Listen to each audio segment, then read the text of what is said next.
When is the best time for trying to conceive couples to go for fertility tests? And what tests can you go for if you are trying to conceive? Hello everybody, you are all welcome to my channel. Today I'm going to be talking about when trying to conceive couples should go for a test and the type of tests they should go for. I'm also going to be explaining what those tests are all about and what it tends to achieve. If you're watching me for the first time, I'm the Ovulation president. I talk about everything fertility. I also tell stories about families and lifestyle. Today we are going to be looking at a very important topic for people who are trying to get pregnant. If you are trying to get pregnant and you're wondering what type of test is suitable for you, this video is going to help you in knowing what test to go for. Infertility simply means when an adult couple have stayed together for a whole year with active sexual intercourse without being pregnant. This is for couples who are below 35 years of age. If you are above 35, it is defined as not being able to achieve a positive pregnancy outcome within 6 months of trying. As you can see, the definition is different with different age groups. So whichever one you belong, then this will determine when you should go for a test.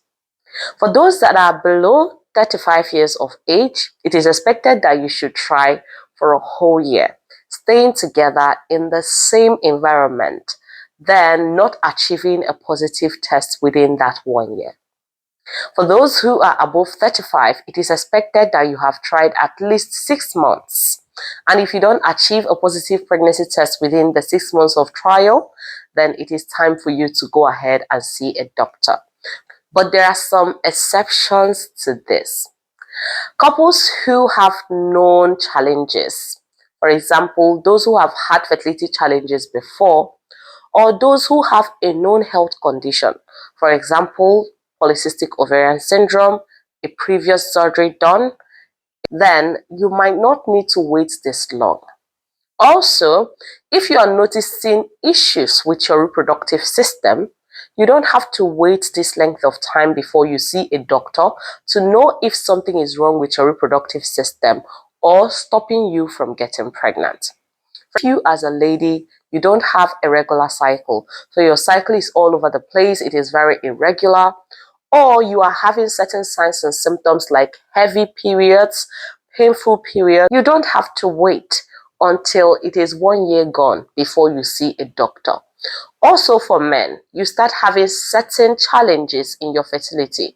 You're no longer having urge for sex with your partner, or you are having issues with erection, or you are noticing certain changes in your body that is affecting you sexually, then you need to go and see a doctor. Because some people think that this rule applies to everybody. It doesn't, because the more you wait, the more the challenge escalates, or whatever that might be hindering you from getting pregnant will be increasing. Now, I'm going to be telling you certain tests you need to go for if you're trying for a baby. I'll start with the men. The major test that you go for as a man when you are trying to conceive is called seminal fluid analysis. This is a test to check the health of your sperm. This test involves you producing your seminal fluid, and it is going to be checked under a microscope. The things that are monitored during this check are the sperm count, the motility, and the morphology of your sperm. The sperm count has to be at least more than 15 million per mil.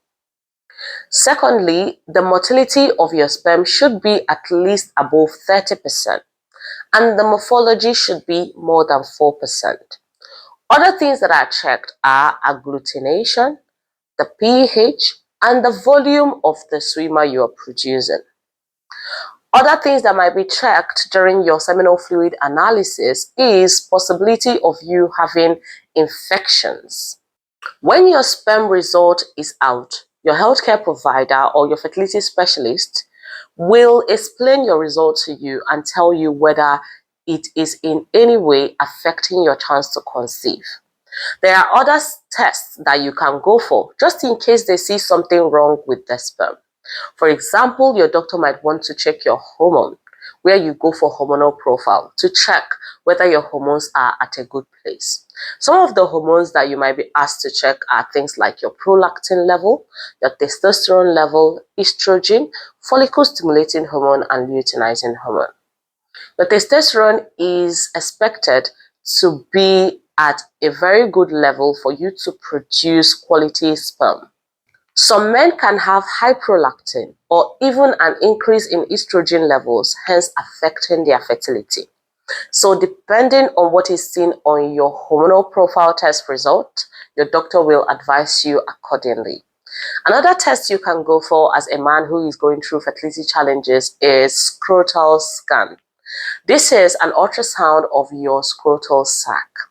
A qualified sonographer is going to do a scan for you to check your testes. The things they check on ultrasound involves the size of the testes to check if you have calcification or signs of infection.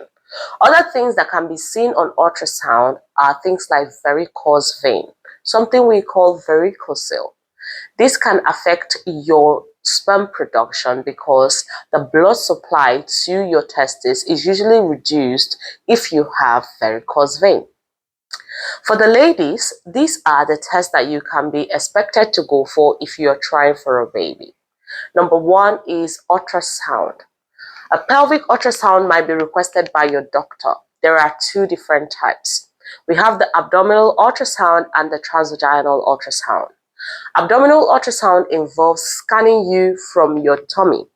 Now, this scan will require for you to have your bladder full because the bladder serves as a window to see the womb. During this scan, the things that your sonographer would look for are the structure of the womb and then look at your ovary as well. The transvaginal ultrasound involves the use of a probe that goes through your vagina to look at your reproductive system. If anything is seen on this ultrasound, it's communicated via a report. Other tests that you might want to go for are HSG. HSG stands for hysterosalpingography. This is an X-ray of the womb where a dye is injected through your vagina to outline your uterine cavity and your fallopian tube. This test helps your doctor to know whether the cause of your infertility might be from fallopian tube blockage. This HSG test is quite necessary for you when you are going through a fertility challenge. But there are other tests you can also go for, like checking out for any possibility of infection. HVS is the test that you can go for to check for infection. Other tests that you can go for is hysteroscopy. In hysteroscopy, your healthcare provider passes a camera through your vagina to check your reproductive system for any form of structural abnormality like fibroids, endometriosis, polyps that can be stopping you from getting pregnant. You can also go for laparoscopy test. This involves tiny cuts made across your abdomen and then a camera passed through your tummy to check whether you have any issues with your reproductive system. Sometimes your doctor might also require for you to go for hormonal profile tests to check whether your hormones are at a good place for reproduction. These tests would generally help your doctor and yourself to identify where your fertility challenge could be coming from. If you have watched this video to this point, that means you love what I do here. I would like you to click that subscribe button right now, like this video, and also share to a friend who is going through fertility challenges. I'll see you guys again in my next video. I'm still your Wongo Nation President.